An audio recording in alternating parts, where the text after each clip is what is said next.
I just learned about a new way to combat algae blooms, which are a big environmental problem that I'm currently researching.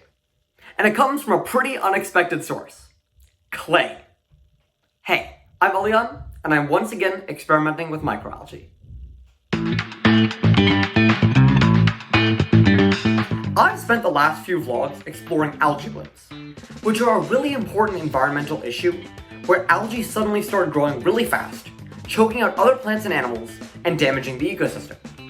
And it's really important that we find ways to prevent and mitigate algae blooms, and that's what I'm working on right now. And this week, I researched what seems to be one of the few ways we have to feasibly mitigate algae blooms: modified clay. What is modified clay, you ask? It's like regular clay, but with a particular substance mixed into it that makes it positively charged. Something like aluminum or magnesium. Modified clay works like a flocculant. When you add it to water, it causes the algae to clump together, which in turn makes them a lot easier to remove. Now, I spent some time researching exactly how modified clay does this, and the simplest way I can explain it is this. Think about magnets. When you hold the negative end of a magnet to the positive end of another magnet, they're attracted to each other and they stick together.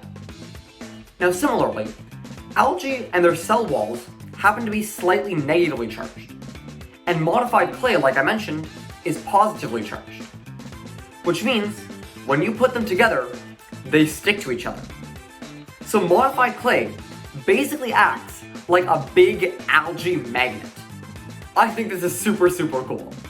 But before we start spreading clay all over the place to solve algae blooms, we have to consider the environmental impact of putting a bunch of clay in the water.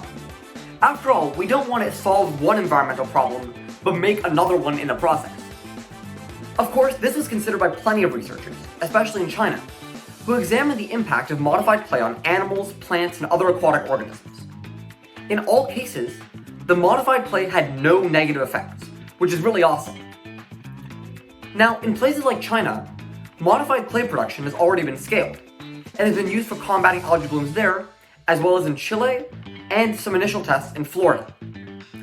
But this is still early technology, and I think there's an opportunity to make this even better. Regular unmodified clay is still a pretty useful substance. We use it to make things like vases, bricks, and ceramics. And I see no reason why modified algae magnet clay would be any different.